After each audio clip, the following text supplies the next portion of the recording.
pas de leçon, je fais juste la remarque. Les médias actuels ne portent leur attention sur l'Afrique que pour donner des mauvaises nouvelles. Souvent, l'Afrique, c'est le continent oublié. Il est oublié dans les négociations de l'Organisation mondiale du commerce. Il est oublié lors des grandes alliances stratégiques. Lorsque les puissants de la Terre se réunissent, très souvent, on ne parle de l'Afrique que pour couvrir ses dettes ou pour venir à son aide. Vous savez, souvent, quand on pense à l'Égypte, on ne pense pas à l'Égypte comme un pays noir, n'est-ce pas? Hein, on a eu même, quand on est dans les années 50, 60, les péplums sur l'Égypte. Comment elle est, Cléopâtre? C'est Elizabeth Taylor, elle est toute blanche, mais la réalité c'est complètement différent.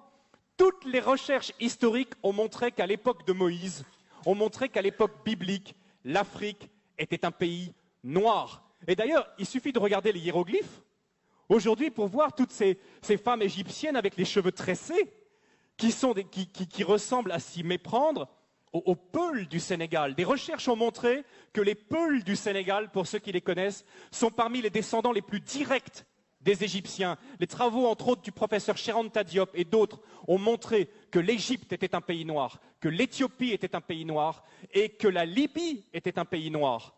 On l'appelait la Cyrénaïque, avec la ville de Cyrène, ou la Tripolitaine. C'est un pays noir. Et j'aimerais bien, justement, aujourd'hui, quand on pense à l'Afrique, on pense à quoi? Honnêtement, quelles sont les images qui viennent à nous? Nous qui sommes ici en Alsace. Je ne sais pas vous qui regardez Internet là. Mais on pense à des guerres, on pense à des catastrophes, on pense à des famines, on pense à des ennuis sociaux. Voilà les premières images qui nous viennent lorsqu'on pense à l'Afrique. Est-ce que vous savez que pendant plus de 1000 ans, c'est l'Égypte qui a nourri tout le bassin méditerranéen par son blé? L'Égypte possède un cadeau de Dieu extraordinaire qui s'appelle le Nil, qui est probablement le fleuve le plus extraordinaire du monde, un fleuve qui vient du lac Victoria au Kenya, qui coule dans un delta. Qui donne la possibilité de faire du jardinage de façon extraordinaire. Le Nil, c'est un cadeau de Dieu.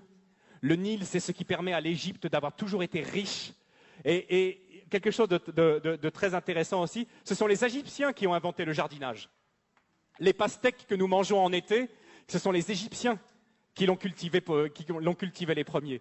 À l'époque, l'Égypte était la première puissance économique du monde. Aujourd'hui, l'Afrique est la dernière puissance économique en tant que continent. Mais il n'en a pas toujours été de même. Ce qui se passe aussi, c'est que l'Afrique était la première puissance militaire à l'époque. À l'époque, l'Afrique était une puissance militaire qui faisait trembler. À l'époque aussi, l'Afrique dominait le monde également par ses connaissances scientifiques. C'était de l'Afrique que venait toute la connaissance. Les Égyptiens ont été les premiers astronomes, ont été les premiers à jeter les bases de nos sciences modernes, venaient également de l'Afrique. C'était aussi une époque où l'Afrique accueillait les réfugiés. Aujourd'hui, on pense que l'Afrique, c'est le pays qui envoie plutôt des réfugiés. Mais à l'époque, l'Afrique accueillait les réfugiés.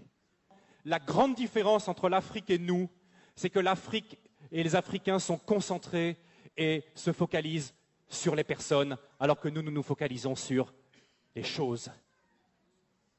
Et le retour, souvent, quand je reviens du Sénégal et que je reviens en Europe, et ma femme a le même sentiment que moi, c'est le matérialisme qu'on retrouve ici, l'attachement passionné aux objets, aux choses. C'est quelque chose qui finit par nous blesser.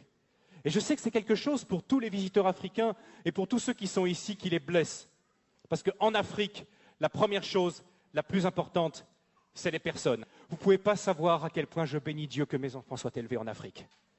Je bénis Dieu. Vous savez, lors de notre premier retour, après 3 ans passés en Afrique, notre premier retour, on avait une petite fille, notre deuxième, Loïs. Je crois qu'elle avait 2 ans.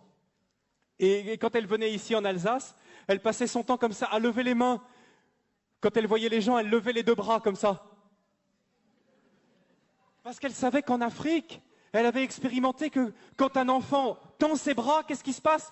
N'importe qui soit de la famille ou pas, va prendre l'enfant dans les bras, dire une parole gentille, le consoler. Et elle était là en Europe, elle tendait ses bras comme ça, mais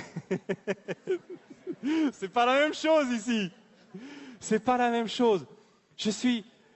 Grandir en Afrique, c'est grandir dans le continent le plus humain, le plus chaleureux et pour moi le plus merveilleux qui se puisse être. Je remercie. Encore une fois ce matin, je profite de ce passage, je dis merci à l'Afrique. L'Afrique est le continent le plus humain du monde.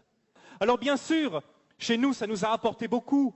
On a le développement, on a les machines, les voitures, on vit plus longtemps, on est en meilleure santé, on a de l'argent en banque. Est-on plus heureux? Est-on plus heureux? On nous dit toujours qu'on cherche le bonheur. Et je partage quelque chose aussi avec vous ce matin, c'est que je trouve en moyenne que les Africains que je connais sont beaucoup plus heureux, même s'ils ne sont pas chrétiens, sont en moyenne beaucoup plus heureux que même beaucoup de chrétiens que je connais en Europe. C'est triste à dire, n'est-ce pas? Mais nous sommes tellement soucieux. Et si nous regardons bien d'où viennent la plupart de nos soucis, viennent souvent de questions matérielles. Questions d'argent, des questions de travail qui nous minent. Mais les Africains que je connais, même s'ils ont des situations beaucoup plus difficiles, ni sécurité sociale, pas beaucoup d'accès aux médicaments, compte en banque, la plupart du temps, rien du tout, mais heureux, heureux de vivre et reconnaissant pour les petites choses. Il n'a pas écouté les parents. Mamadou Youssoufou, faut pas sortir avec telle personne, il est pas bon.